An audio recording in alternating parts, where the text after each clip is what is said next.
Namaskar, welcome back to Math Circus. I am Radhika, and in this video we are going to talk about another theorem related to closed set. So let's see the statement of the theorem. The statement is that a subset f of R is closed if and only if its complement is open. अगर आप इस statement को थोड़ा ध्यान से देखेंगे then you will get to know that this is already a definition of closed set. There were two definition. The first is कि अगर अपने वो सारे लिमिट पॉइंट्स को कंटेन करता है, and the second one is कि अगर उसका कॉम्प्लीमेंट ओपन है तो right. So we have done the first part. जो हमने पहली स्टेटमेंट था वो हम ऑलरेडी प्रूव कर चुके हैं.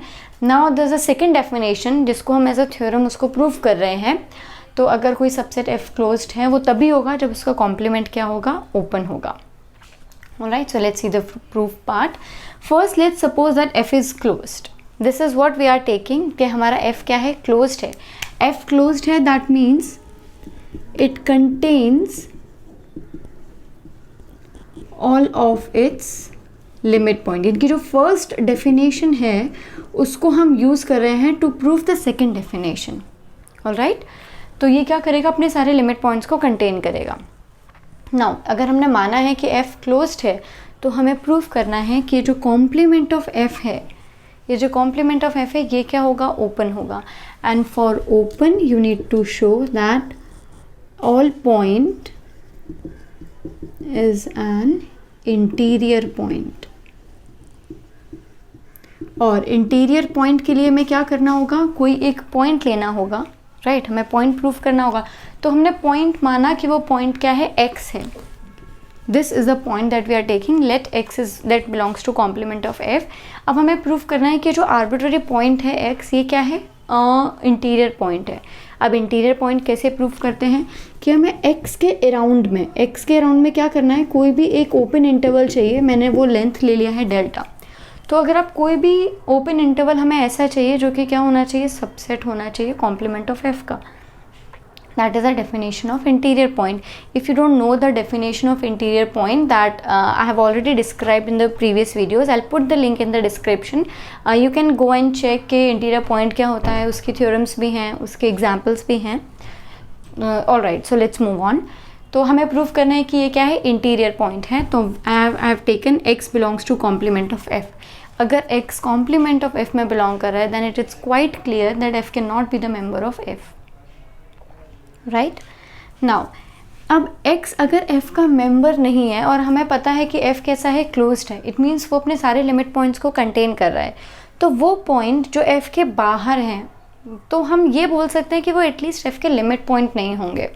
राइट, तो if f is not the element of x is not the element of f, it which implies that x can not be the limit point of f at least. Right, it can not be the limit point because f अपने सारे limit points को contain कर रहा है. Now अगर x के पास मतलब x क्या है, लिमिट पॉइंट नहीं है f का, इट मीन्स अगर आप ओपन इंटरवल बनाओगे x के अराउंड में तो वो भी आपको f के अंदर कंटेन नहीं करेगा. राइट, तो every delta neighbourhood can not be the member of f.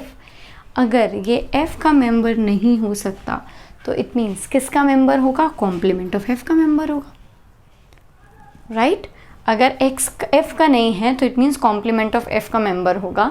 और तो now you can see that we have found an open interval around x which is a subset of complement of f, which implies that x is an interior point. x is an interior point of f. If x is an interior point of f, interior point of complement of f, yeah, which implies complement of f is open. So that was the first part of the theorem कि अगर f closed है तो उसका complement क्या होगा, open होगा. And the converse part I am leaving it to you guys. You try to solve the converse part of it, and the converse part is कि अगर complement of f open है तो f क्या हो जाएगा, closed हो जाएगा. Let's see how much of you can understand or can do the remaining part of the theorem. And also for the written notes of all the theorems and all the definitions, I'll put the link in the description. You can go and check my blog and you will get all the written matter over there. That is going to be very helpful in your exams. and I'll put all the link in the description, that the definition I'm using, you can go and check over there so that you can understand the theorem or all the concept over here very clearly. And even if you have any doubt, you can write it in the comment box, you can mail me, you can DM me on Instagram, whatever way you want to choose you can, and I'll be there always to answer all the doubts of yours. If you did like it, please like, subscribe and share it with your friends. Thank you so much. Please like, subscribe and share it with your friends, and for latest updates click on the bell icon. Thank you.